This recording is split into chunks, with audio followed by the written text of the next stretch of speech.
दोस्तों and welcome to my channel AR views. आज की इस वीडियो में हम बात करेंगे रशिया यूक्रेन वॉर के बारे में। आप सब जानते हैं कि रशिया ने यूक्रेन के ऊपर वॉर शुरू कर दी, अटैक किया। अब रशिया के अंदर क्या हालात है, वहां की इकोनॉमी की क्या सूरत हाल है, वहां की स्टॉक मार्केट की, वहां की करेंसी की क्या सूरत हाल है, इस बारे में थोड़ा डिस्कस करते हैं। सबसे पहले बात करते हैं पर डे खर्चा कितना आ रहा है रशिया को अटैक करने का। यूक्रेन के ऊपर एक दिन में जो खर्चा हम करते हैं, रशिया जो खर्चा कर रहा है अटैक का, वो आता है $20 बिलियन, यानी कि $20 बिलियन हर रोज खर्च कर रहा है रशिया वॉर को चलाने के लिए। उसके बाद अगर हम बात करें रशिया के बैंक्स की, रशिया के बैंकों के पास इस वक्त पैसा कम आ गया है, बहुत खत्म हो गया है। लोग लंबी लंबी लाइनें बनाकर खड़े हुए एटीएम्स के बाहर ताकि पैसा निकाल सके। पैसों की शॉर्टेज हो गई है रशिया के अंदर।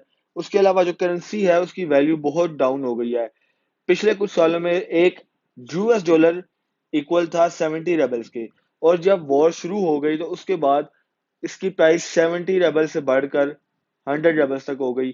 और अब जंग के दौरान 150 रेबल इज इक्वल टू $1 हो गई, यानी कि डबल वैल्यू गिर गई है उसकी।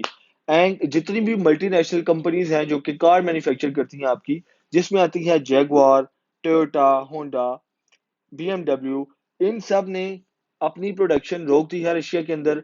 इनका कहना है कि हम मजीद प्रोडक्शन नहीं करेंगे और ना ही कोई गाड़ी रशिया के अंदर एक्सपोर्ट करेंगे, यानी कि रशिया के अंदर अब इन गाड़ियों में से कोई भी गाड़ी नहीं जाएगी।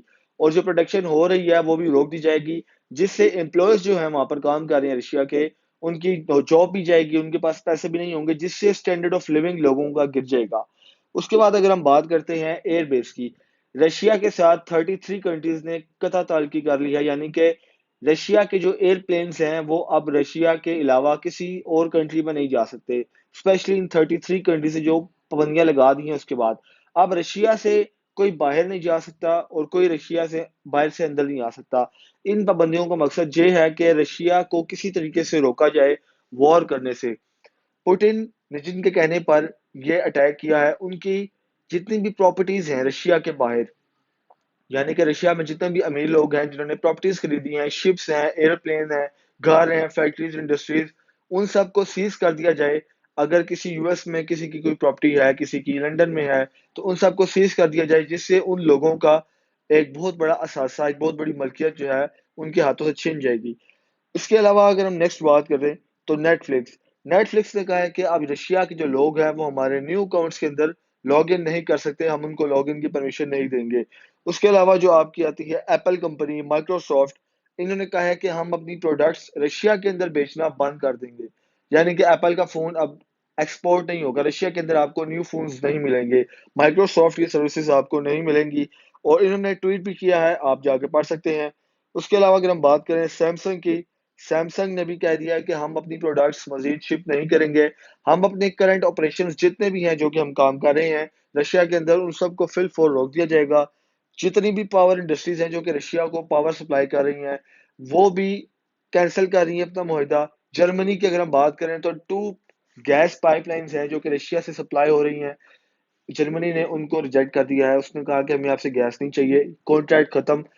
यूरोपीय यूनियन जो है वो थोड़ा सा परेशान है इस हवाले से, क्योंकि उनके जो कंट्रीज में गैस जा रही है वो रशिया से 1/3 जा रही है, यानी कि 100 में से 33% गैस रशिया से उनको मिलती है। तो उनके लिए प्रॉब्लम है थोड़ी कि वो डायरेक्ट रशिया से अपनी इंपोर्ट एक्सपोर्ट रोक दें, गैस की सप्लाई रोक दें।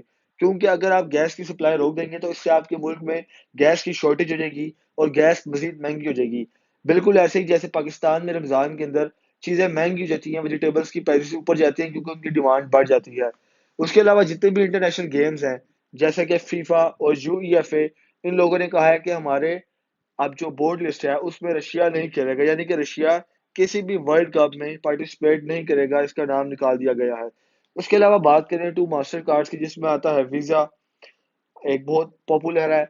और रशिया के अंदर 74% जो है transaction visa card, credit card के थ्रू की जाती हैं। इन सब को अब रोक दिया गया है, रिजेक्ट कर दिया गया है। बहुत बड़ा नुकसान है रशिया को। रशिया की स्टॉक मार्केट एक हफ्ते से बंद है, क्योंकि उन्हें पता है कि जब मार्केट खुलेगी तो वहां पर ठीक ठाक डाउन देखना पड़ेगा उनको। रशिया की जो स्टॉक मार्केट है काफी डाउन हो चुकी है क्योंकि इंडस्ट्रीज बंद हो गई हैं, पैसा नहीं है, सप्लाई रुक गई है, डिमांड बढ़ गई है।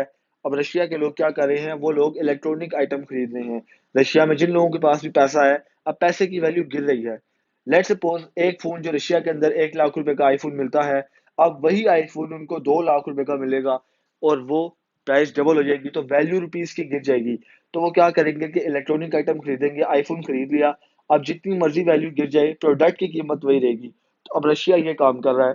तो रशिया के लोग थोड़ा बहुत इस मामले में काम कर रहे हैं कि हमें किसी तरीके से इकोनॉमिक कंडीशन पे वर्ष सूरत हाल के सामने ना करना पड़े, हम इस बुरे वक्त से बाहर आए। उसके अलावा अगर हम बात करें इन सब कवानीन को क्यों लगाया गया है, इन सब पाबंदियों को क्यों लगाया गया है, Y Russia is paralysed bye European union country. इनका मकसद है कि रशिया को रोका जाए किसी तरीके से, क्योंकि रशिया ने इंटरनेशनल लॉ तोड़ा है। एक इंटरनेशनल लॉ है कि आप किसी पर ऐसे जंग नहीं कर सकते, वॉर स्टार्ट नहीं कर सकते।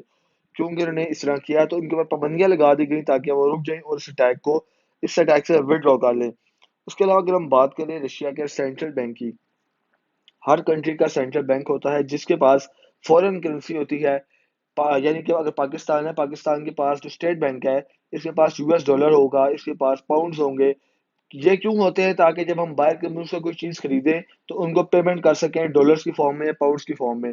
अब जितने भी कंट्रीज हैं जैसे कि यूएसए, लंदन, इन सब ने कहा है कि आपके पास जो हमारी फॉरेन करेंसी है वो हम आपसे एक्सेप्ट नहीं करेंगे, वो रिजेक्ट है। यानी कि रशिया के पास अब जो पैसे पड़े हुए हैं यूएस डॉलर्स में, पाउंड्स में, वो सब रिजेक्ट हो चुके हैं। इनकी कोई भी वैल्यू नहीं रही। तो रशिया को अब इधर से भी ठीक ठाक नुकसान बर्दाश्त करना पड़ेगा। और ये एक बहुत बड़ी अमाउंट है। राउंड अबाउट $600 बिलियन जो है रशिया के सेंट्रल बैंक में पड़े हुए हैं। राउंड अबाउट इतनी रकम है और ये सब वेस्ट है। उसके अलावा प्राइवेट एयरप्लेन्स उसके आ जाते हैं, ह्यूज यॉट्स जो होती हैं, आपकी बड़ी बड़ी किश्तियां जो होती हैं, और जितनी भी आपकी बड़ी बड़ी आइटम्स हैं, एसेट्स हैं, उन सबको दूसरे कंट्रीज ने फ्रीज कर दिया है ताकि रशिया स्टॉप करे इस वॉर को। But it is not possible. Let's see what happen next. आज की